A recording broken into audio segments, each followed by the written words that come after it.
Part 1. The Discovery in the Library, London, Autumn 1923. Rain drummed against the windows of the mansion at 13 Craven Street when the local postman, delivering daily correspondence, found the doors open and the dead body of Lord Edward Winterton. He sat in his favorite armchair by the fireplace, his face frozen in an expression of either horror or reverence. In his hands, a strange book in dark burgundy velvet binding, with silver embossing depicting a tree with roots made of words. I, Dr. Arthur Wells, arrived at the scene 1 hour after Scotland Yard's call. The first thing that struck me, the air in the library was 10 degrees colder than in the hallway, and had a sweetish aroma of old parchment with notes of almond. But the strangest thing awaited ahead. All 2,000 books in the library had absolutely clean, white pages, as if someone had extracted all the words along with the souls of the authors. Part 2. 3 Guardians of the Secret. Elizabeth Gray, the librarian who devoted 40 years of her life to the library. Her small apartment above the library was filled with bookshelves.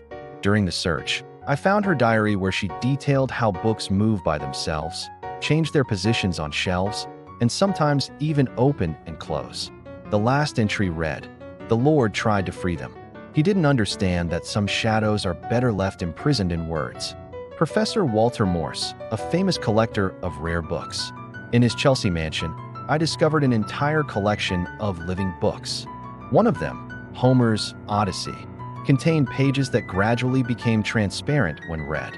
Another, Goethe's Faust, had a cover that pulsed in rhythm with the reader's heartbeat.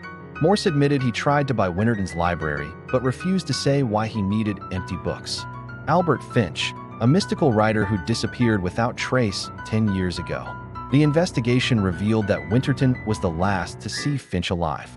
In police archives, I found Finch's missing person case file, which mentioned his last book, The Chronicle of Those Who Write.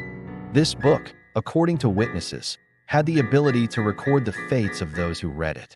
Part 3. The Hidden Room. Behind the bookshelf with Shakespeare's works, I discovered a hidden mechanism. A small rotating medallion with a quill image opened a secret passage. Behind it was a small room, its walls covered with shelves of books emitting a soft light. In the center, a wooden lectern holding the same burgundy book that was in Winterton's hands. This was the last copy, the book containing the souls of all authors whose works were once in the library. The pages were filled with moving words intertwining, creating new stories. When I touched a page, words flowed from it onto my fingers, forming temporary tattoos. "He wasn't killed, Doctor." I suddenly heard a voice behind me. It was Elizabeth. "He became part of the book.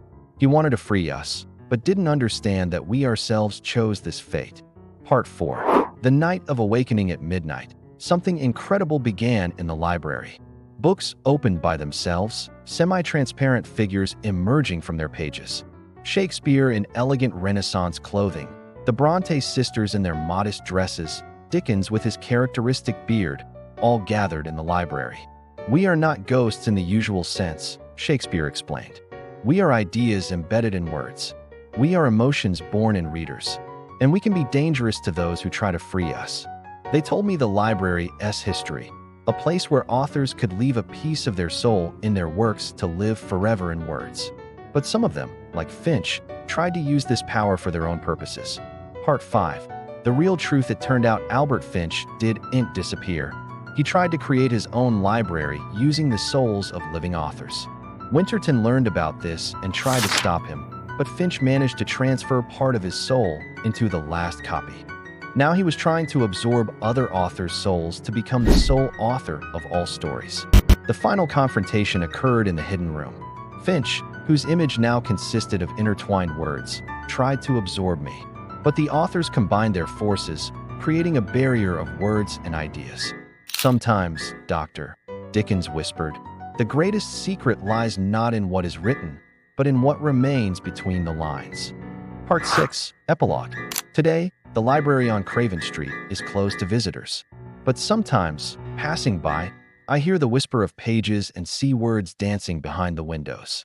Sometimes I even visit them, discussing new sonnets with Shakespeare, women's emancipation with the Bronte sisters, social injustice with Dickens. And I know, the stories continue to live.